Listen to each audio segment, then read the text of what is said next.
जय श्री राम दोस्तों।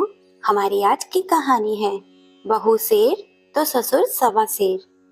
5 star hotel के अंदर मोहिनी अपने पति का हाथ पकड़कर अपनी शादी की सालगिरह का केक काट रही थी। तभी मोहिनी के पति अखिल की नजर उसके कानों पर पड़ी तो अखिल ने पूछा, मोहिनी, तुम्हारा झुमका कहाँ गया जो मैंने तुम्हें अभी सालगिरह के उपहार में दिया था। मोहिनी अपने हाथ में लिए केक को वापस रख देती है और अपने झुमके को चेक करती है। उसके चेहरे की हवाइयां उड़ गई थी कि उसके सोने का झुमका गया तो गया कहाँ। वहां आसपास खड़े हुए लोग भी पूछते हैं, क्या हुआ मोहिनी, कोई बात है क्या? तुम कुछ ढूंढ रही हो? हाँ, मेरे सोने का झुमका पता नहीं कहाँ गिर गया। अभी कुछ समय पहले ही तो मेरे पति ने मुझे पहनाया था। इसका डिब्बा तो इधर टेबल पर ही रखा हुआ है, लेकिन झुमका नजर नहीं आ रहा। मोहिनी ने आँख देखा न ताक सीधा अपनी सास लीलावती जी के पास पहुंच गई। लीलावती जी अपनी ही उम्र के लोगों के साथ कुर्सी पर बैठी खाना खा रही थी। मोहिनी उनके पास पहुंचकर कहती है, माँ जी, जरा उठिए, मुझे आपसे कुछ बात करनी है। क्या बात है बेटा, सब ठीक तो है ना? माँ जी, मेरे सोने का झुमका खो गया है। आप अपना पर्स दिखाइए, मुझे आपके पर्स की तलाशी लेनी होगी। उनकी बहू मोहिनी की ऐसी बातें सुनकर आसपास बैठे सभी लोग उनको देखने लगे कि मोहिनी बहू ऐसा क्यों कह रही है। लीलावती जी भी अपने चारों तरफ बैठे हुए लोगों को देख रही हैं कि उनकी बहू ने अभी अभी जो कहा उससे वह लोग क्या सोच रहे होंगे। क्या मैं अपनी बहू का झुमका चुराऊंगी? लीलावती जी कहती हैं, बेटा, कैसी बातें कर रही हो तुम? झुमका उधर ही कहीं गिरा होगा, जाकर उधर ही ढूंढो। मेरे पर्स की तलाशी लेने की बात क्यों कर रही हो? माँ जी, जब से आप गांव से आई हो तब से मैं देख रही हूँ, आपकी नजर मेरी हर चीज पर रखी हुई है। कभी मेरा फोन उठाकर देख रही होती हो तो कभी मेरी घड़ी उठाकर देख रही हो, तो और जब से तुम्हारे बेटे ने मुझे धमका देने की बात कही है तब से मुझे समझ में आ रहा है कि आपके मन में क्या चल रहा है। बेटा, तुम गलत सोच रही हो। बेटे ने तुम्हें झुमका दिया तो मैं इस बात से बहुत खुश हूँ। मोहिनी अपनी सास की एक भी बात नहीं सुनती। उसके हाथ से पर्स छीन लिया और छीनकर पर्स का सारा सामान निकालकर जल्दी जल्दी दूसरी टेबल पर फैलाने लगी। लीलावती जी के हाथ से खाने की थाली छिटक कर जमीन पर गिर गई। बहू ने पूरे पर्स की तलाशी ले ली, सारा सामान बिखेर दिया। लीलावती जी के पास में झुमका था ही नहीं तो कहाँ से मिलने वाला था। लेकिन बहू ने सबके सामने उनकी ऐसी बेइज्जती की जिसकी वजह से वे कुर्सी पर ही बैठी रह गई। लीलावती जी की आंखों में आंसू आ गए। वह जड़वत कुर्सी पर ही बैठी हुई हैं। लीलावती जी के पति लक्ष्मी नारायण जी उधर पास में ही खाना खा रहे थे। तभी वे कुर्सी पर बैठी अपनी पत्नी को देखते हैं। उनके चेहरे से उन्हें ऐसा लग रहा था कि लीलावती जी कुछ उदास लग रही हैं। वह अपने खाने की प्लेट को लीलावती जी के पास लाकर एक कुर्सी खींचकर बैठ गए। पास आकर देखा तो लीलावती जी की आंखों में आंसू थे। क्या हुआ लीलावती, तुमने खाना नहीं खाया? खाना बहुत तीखा था क्या, जिस वजह से तुम्हारी आंखों में आंसू आ गए? मैं तुम्हारे लिए अभी पानी लेकर आता हूँ। यह लो, पानी पी लो। पानी पीने के बाद भी लीलावती जी कुछ नहीं बोले। अब तो लक्ष्मी नारायण जी को समझ में आ गया कि कोई ना कोई बात तो है।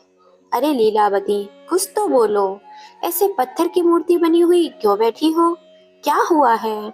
लीलावती जी के मुंह से बड़े मुश्किल से शब्द फूटते हैं कि क्या मैं चोर हूँ? मेरी बहू ने मुझे चोर बुला दिया, सबके सामने मेरे पर्स की तलाशी ले ली। मैं चोर हूँ क्या? बहू ने कैसे सोच लिया कि मैं चोरी करूंगी? मैं चोर नहीं हूँ। लीलावती जी बड़बड़ाई जा रही थी। इतना कहकर लीलावती जी रोने लगी। अरे लीलावती, तुम कैसी बहकी बहकी बातें कर रही हो? कौन कह रहा है तुम चोर हो? और तुम चोरी क्यों करोगी? तभी आसपास सभी लोगों को मोहिनी के झुमका खोने का पता चल गया। उन्हीं में से एक आदमी कहता है, अरे लक्ष्मी नारायण जी, आपकी बहू का झुमका खो गया है। वे वही ढूंढ रही है, साथ में बेटा भी ढूंढ रहा है। एक और पास में बैठी हुई वृद्ध महिला कहती है, बताओ, बहू को पहले अपना झुमका अपने आसपास ढूंढना चाहिए था, सीधा अपनी सास की तलाशी ले ली, वह भी सभी लोगों के सामने। तो बेचारी तब से गुमसुम सी बैठी है, ना तो कुछ खा रही है और ना ही किसी से बोल रही है। लक्ष्मी नारायण जी जब ये सब सुनते हैं, उन्हें बहुत गुस्सा आता है कि बहू ने बिना सोचे समझे अपनी सास पर इतना बड़ा इल्जाम कैसे लगा दिया। पास की टेबल पर लक्ष्मी नारायण जी की नजर पड़ जाती है, तो वहां उनकी पत्नी का पर्स रखा हुआ था। पर्स का सारा सामान टेबल पर ही फैला हुआ है। वे पर्स का सारा सामान समेटकर अंदर रख देते हैं। थोड़ी ही देर में बेटा भी अपनी माँ के पास आया और कहता है, माँ, बता दो, अगर आपने अपनी बहू का झुमका कहीं देखा हो तो।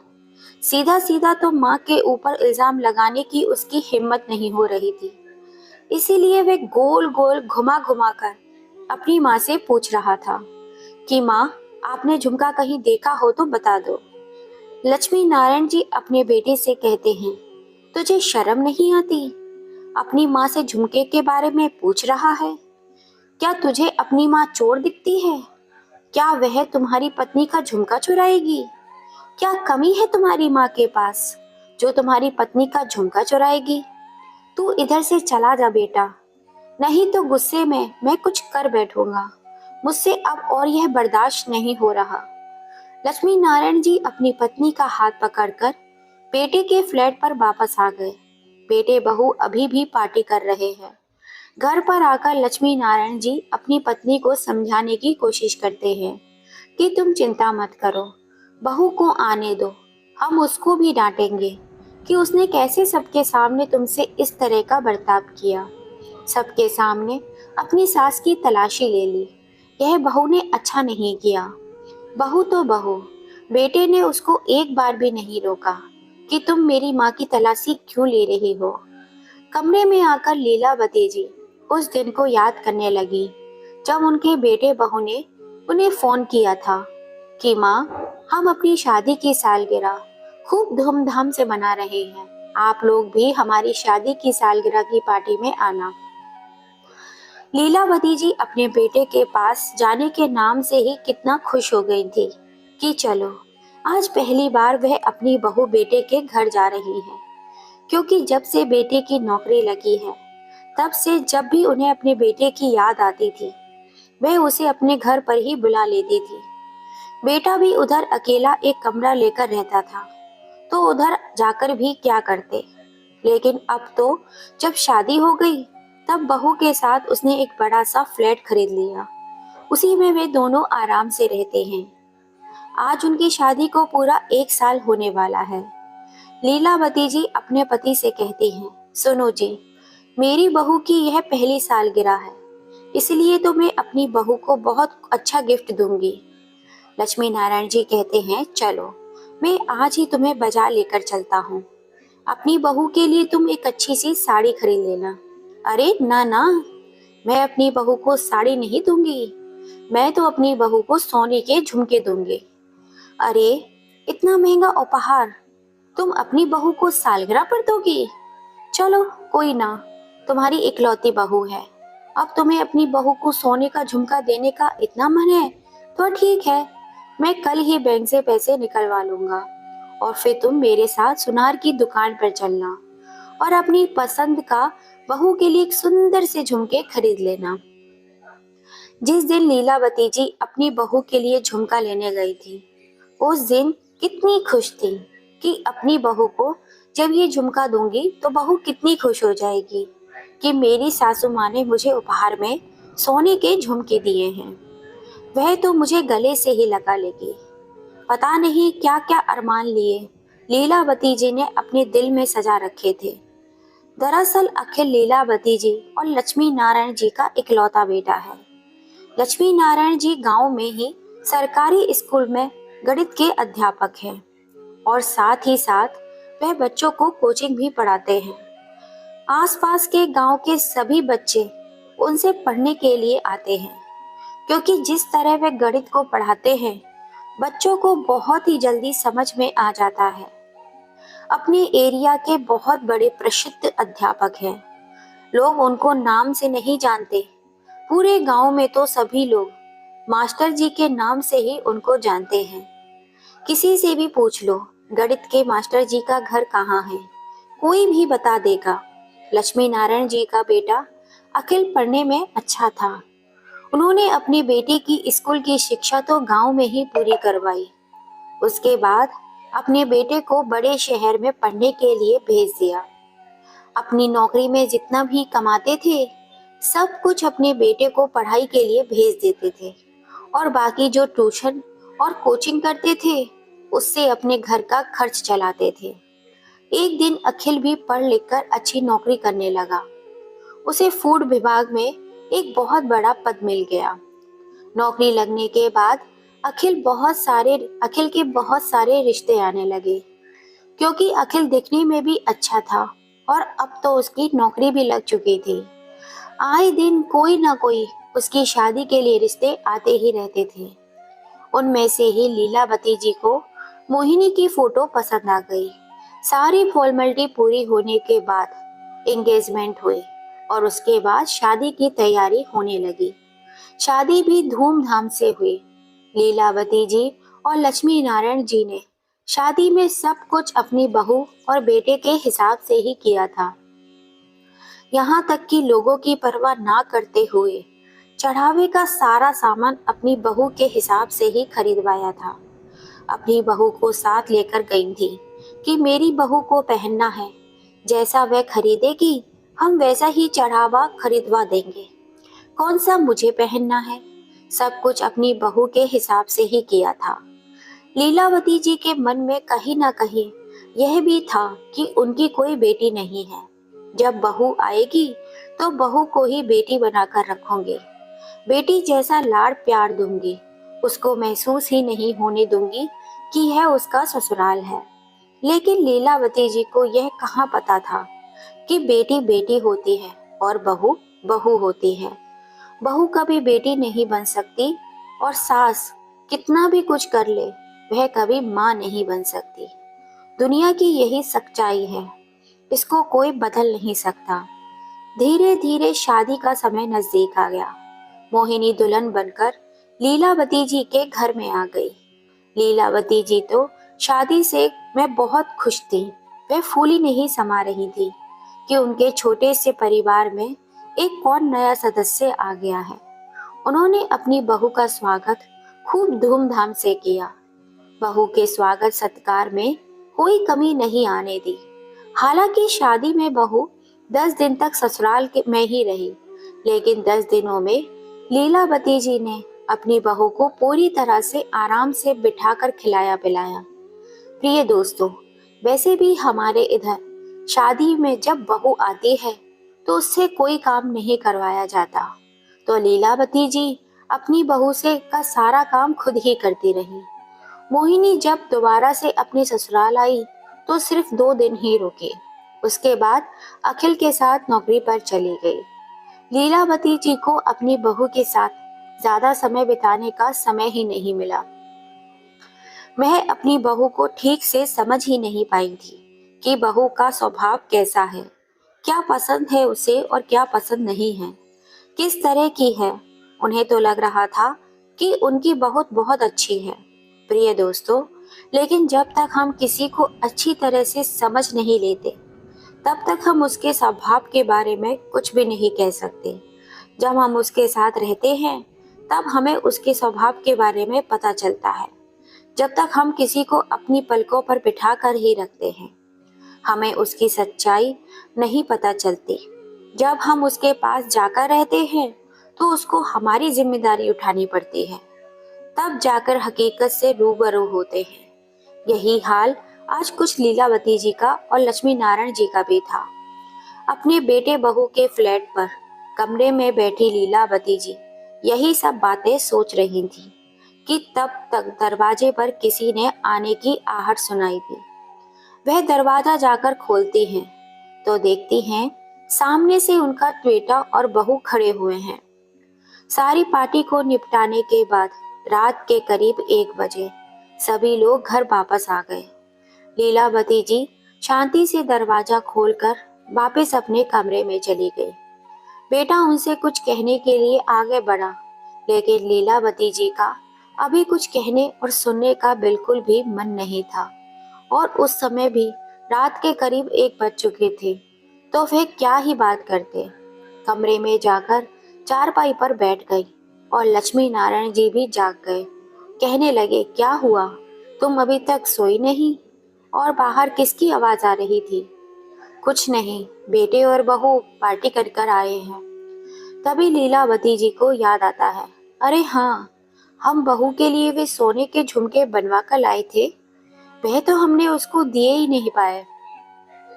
बेटे ने उसको अपना झुमका पहना दिया था। उस समय मैंने सोचा कि हम भी अपना झुमका इसी समय पर उसे दे देंगे, पर पता नहीं तुम कहाँ घूम रहे थे, मुझे कहीं दिखाई नहीं दिए। झुमका तो तुम्हारे सर्दी की जेब में ही था। और फिर मैं आकर खाना खाने के लिए बैठ गई और उसके बाद यह सब कुछ हो गया। आखिर में माँ का मन ही होता है। इतना सब कुछ हो जाने के बाद भी लीलावती जी अपने पति से कहती हैं, ऐसा करते हैं, हम अपनी बहू को वह झुमका सुबह दे देंगे। लक्ष्मी नारायण जी अपनी चारपाई से उठकर बैठ गए और लीलावती जी से कहते हैं, नहीं नहीं लीलावती, अब मैं ये झुमका बहू को नहीं दूंगा। तुम कितने मन से इस झुमके को अपनी बहू के लिए बनवा कर लाई थी, लेकिन बहू ने तुम्हारे साथ क्या किया, तुम भूल गई हो क्या? अब मैं ये झुमका कतई बहू को नहीं देना चाहता। अपने पति के आगे लीलावती जी कुछ नहीं कहती, क्योंकि कहीं ना कहीं बहू का गलत व्यवहार उन्हें भी बहुत बुरा लगा। सुबह 8 बजे तक सभी लोग सोते रहे, क्योंकि देर रात तक पार्टी चली थी, तो कोई जल्दी नहीं जग पाया। लीलावती जी उठकर रसोई में गईं, अपने लिए और अपने पति के लिए चाय बनाकर ले आई। चाय पी ही रही थी, तब तक बेटा भी और बहू भी उठ गए। बेटा कहता है, माँ, आपने अकेले अकेले चाय बनाकर पी ली, मेरे लिए तो चाय बनाई ही नहीं। लीलावती जी कहती हैं, ठीक है बेटा, मैं अभी बना देती हूँ। लीलावती जी चाय बनाने के लिए उठती हैं कि लक्ष्मी नारायण जी बीच में ही टोक देते हैं, क्यों बेटा, कल तुमने और बहू ने जो अपनी माँ के साथ किया, उसके बाद भी तुम उम्मीद कर रहे हो कि तुम्हारी माँ तुम्हारे लिए चाय बना कर देगी? अखिल शक पकाते हुए अपनी माँ से कहता है, माँ, वह झुमका ना मोहिनी के पर्स में ही निकल कर गिर गया था। सब जगह ढूंढ लेने के बाद जब झुमका कहीं नहीं मिला, तो हम लोगों ने तो सोच ही लिया था कि पता नहीं कहाँ चला गया। शायद किसी के हाथ पड़ गया होगा, इसलिए नहीं मिल रहा। थोड़ी देर बाद जब मोहिनी के पर्स में रखा हुआ फोन बजा, फोन उठाने के लिए मैं पर्स के पास गया तो देखा पर्स तो उसका झुमका पड़ा हुआ है। माँ, मुझे माफ कर दो, मोहिनी ने कल जो कुछ भी आपके साथ किया वह अच्छा नहीं किया। पास में ही खड़ी मोहिनी को देखकर लक्ष्मी नारायण जी कहते हैं, क्यों बहू, अपनी सास का पर्स देखने से पहले एक बार अपना पर्स भी देख लेना चाहिए था, तब जाकर किसी के ऊपर इल्जाम लगाना चाहिए था। बहू मोहिनी कहती है, पापा जी, इतना महंगा झुमका था, अगर खो जाएगा तो बुरा तो लगता ही है ना। और मैं तो माँ जी का पर्स सिर्फ इसलिए देख रही थी कि शायद गलती से मैंने ही माँ जी के पर्स में तो नहीं रख दिया। नहीं बेटा, तुम अपना झुमका लीलावती को रखने के लिए क्यों देती? अपना झुमका तो तुम खुद ही रखोगी ना।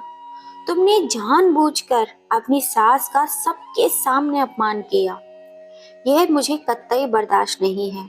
तुम्हें क्या लगता है कि मैं अपनी पत्नी को झुमका नहीं पहना सकता हूँ? अरे, मेरे पास अभी भी इतने पैसे हैं कि मैं तुम्हारे जैसे 4-4 झुमके अपनी पत्नी को दिला सकता हूँ। आज भी मुझे पेंशन मिलती है और आज भी मैं 60 वर्ष में भी बच्चों को ट्यूशन पढ़ाता हूँ। मेरे पास इतने पैसे हैं कि मैं अपनी पत्नी को हर साल एक नया झुमका दिला सकता हूँ। तो क्या आज के बाद यह बात कान खोलकर सुन लेना, कि मेरी पत्नी पर इल्जाम लगाने से पहले 10 बार सोच लेना, वरना मुझसे बुरा और कोई नहीं होगा। पिताजी के गुस्से को देखकर अखिल अपनी माँ के पास जाता है और कहता है, माँ, आप तो मुझे माफ कर दो, मुझसे गलती हो गई। अब ऐसी गलती दोबारा कभी नहीं होगी।